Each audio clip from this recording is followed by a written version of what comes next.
You guys are doing something really interesting here because there's a question that says here, does Sharia conflict with the U.S. Constitution? Because I know you guys are familiar with these stories that have kind of floated around the web and certain media outlets that Sharia law is somehow always mutually exclusive from the Constitution, and yet both of you are attorneys licensed in the United States, and both of you over the last 5 minutes have repeatedly referred to the Constitution.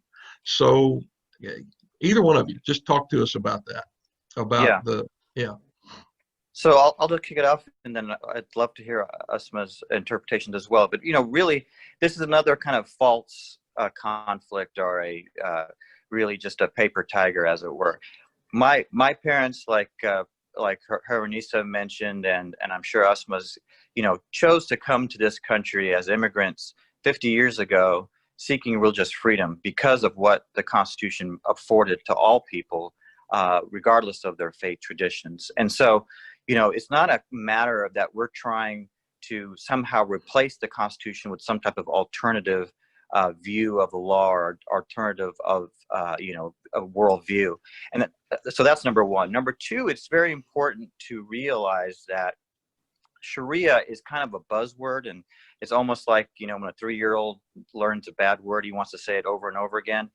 Sharia is not a code of law that you kind of pull off a bookshelf, blow off the dust, and begin implementing, on every aspect of our lives. Sharia is an interpretive body of law, of jurisprudence, that takes into consideration several aspects of real life, using very time-honored principles based on, of course, Islamic tradition, to really promote justice, fairness, and a society where everyone is treated equally. And I'll give you an example of where that interpretation is very contextual.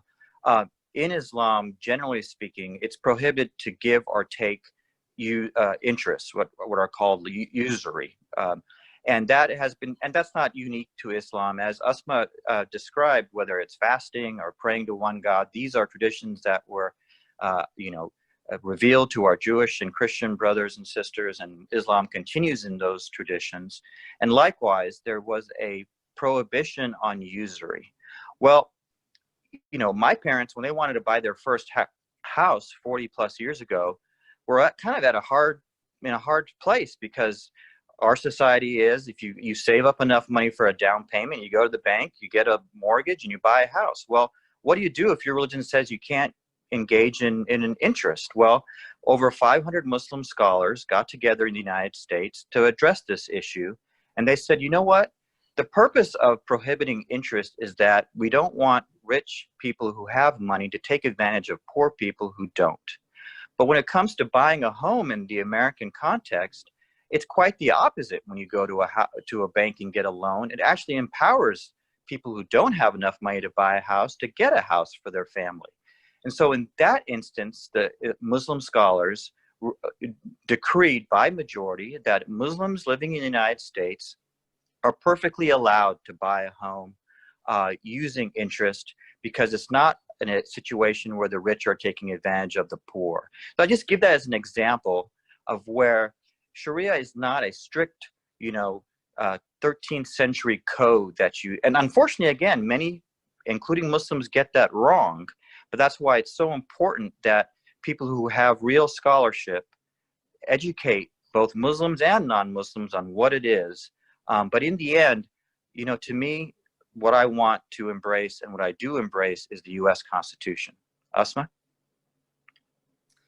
Sure. So as Pastor Joel said, I've dedicated an entire chapter to this issue of Sharia in my book. And there's an obvious connection there between, or to me, there's an obvious connection there between that and this idea of when Islam is not a religion, right? This idea of Islam is something other than religion. And the reason being because there's this very sort of well-funded, extremely powerful, funded at this point up to $1.5 billion, extremely strategic and effective set of organizations and individuals that the Center for American Progress calls Fear Inc. And it calls it Fear Inc. because you make big bucks doing this, basically spending day in, day out propagating fear and hatred of Muslims. And the idea there, the sort of language they use, just like Sohail said, it's a buzzword, is like there's like this really scary thing, and the specific language is like this is like some sort of dominant political ideology that's going to take over and subvert the U.S. Constitution. So the fact that you've heard that, those of you who have heard that, and I'm sure there's many of you who have heard that, because unfortunately many of them are actually repeated by Christian leaders, it's because there's this industry that is basically dedicated to making sure that you hear that.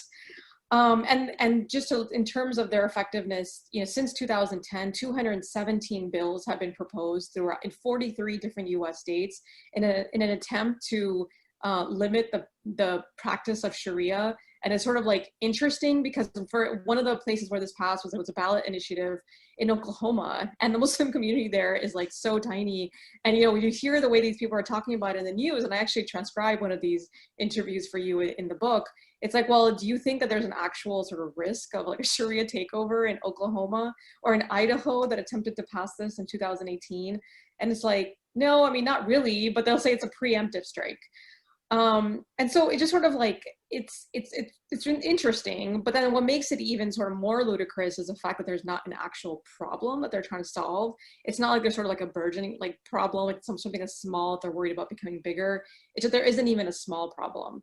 And the reason for that is, you know, so Sohail was talking about Sharia sort of this all-encompassing concept. But there is a distinction there between Sharia as this idea of the social good, right? That we're all sort of setting out to fulfill God's big purpose for the world. The literal meaning being it's a path to the water being our source of sustenance.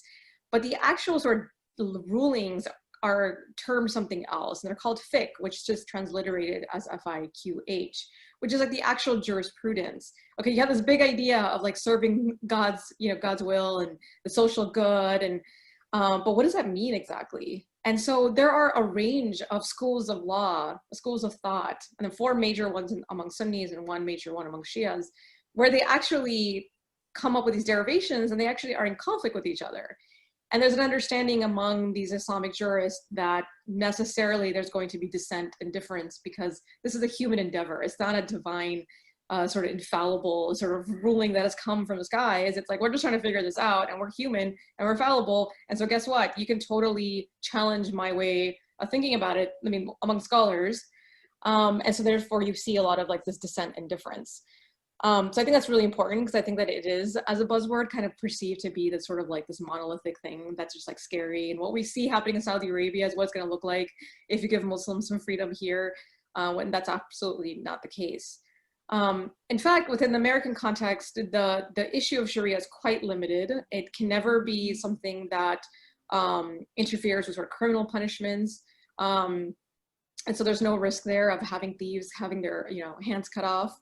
It's relegated to the civil space, and even there it's constrained very, very tightly. So for example, even if you can sort of arrange for matters of inheritance and divorce and marriage using Sharia precepts, oftentimes child custody is an issue that's taken out of that because there's a greater state interest, you know, in advocating on behalf of children. And then even for cases like marriage and inheritance, where you might go to an arbitration panel, and that's the way this works, right? It's like there's somebody who's skilled in Islamic law who's going to help you sort of figure out your dispute. And it's for the people who want to be able to figure out their disputes in relation to Islamic tradition. Perhaps you use Islamic tradition to write your marriage contract, which, by the way, is quite protective of women, more protective, in fact, than sort of the default American law. But even that decision that the arbitrator hands down, before you can enforce it, you have to take it to a secular civil court. And that judge, the secular civil court judge, has to check it up against American public policy and American law. And only when it comports with both of them will the court actually enforce the judgment, enforce the ruling. And so I think it's important to understand there's like this whole process and all these checks and balances and safeguards that go into this whole process. And you might be thinking, well, why bother? Why not just cut it out completely? And that kind of goes to the question again of religious liberty, of the fact that we understand that religious liberty entails giving religious people the ability to be able to negotiate their personal matters and their disputes according to their religious tradition. And it's by no means unique to Muslims. In fact, I think far more than Muslims, it's actually the Orthodox Jewish community in this country that makes use of their rabbinical courts. And we also have some Christian groups that require, for example, the Promise Keepers require that any of their vendors bring their disputes to their internal dispute resolution mechanism, as opposed to going and litigating that in a secular court. And so it's by no means unique to Muslims. It's not even unique to religious communities. It's, it's just a part of freedom of contract. And it's nothing to be scared of. I'm glad you brought it around to that. Because the whole time you guys are describing this, what I'm thinking about is, I mean, you're looking at a Christian who practices that.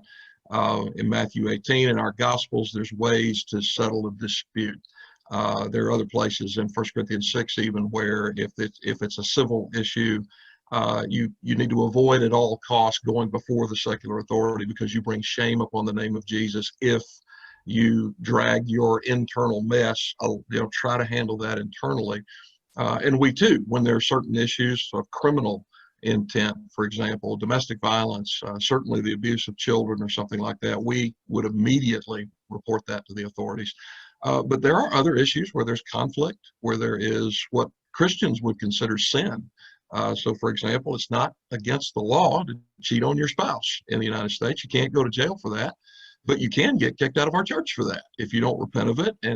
And so a lot of what you're describing is it's what Muslims as a community agree together. This is how we're going to relate to each other. Would that be a good analogy to just prescribe? To say Sharia is basically in the Muslim world what we would call church discipline in the church world, both formatively and reformatively. I think there's definitely an element of that. I mean, one of the connections that I made in the book is, so one of the cases that I worked on when I was at the Beckett Fund, where I was a lawyer for 7 years, there was a case that we took to the Supreme Court dealing with a ministerial exception. You might have heard of it, the Hosanna Tabor case against, it was a Lutheran school, where there was a teacher there who was fired, and she basically threatened to sue the church. And the church said, well, no, according to, the understand our teachings, you have to resolve this dispute within our internal dispute resolution mechanisms. And she still went to the EEOC, and this came all the way up to the Supreme Court. And the Supreme Court said, yeah, when it comes to these sort of religious questions, for example, who is religiously qualified to be a teacher or to be a minister, right? Minister is defined broadly as people who have important religious duties. That is something that needs to be decided internally, because if the courts get involved, that they get to decide who your Sunday school teachers are and who your pastors are. And that basically means, state control of church doctrine. And there's actually 2 cases, just so you know, to make this super timely and relevant. There are 2 cases right now. They're consolidated. They're being heard at the Supreme Court. Oral arguments are actually going to be happening by telephone because of the coronavirus.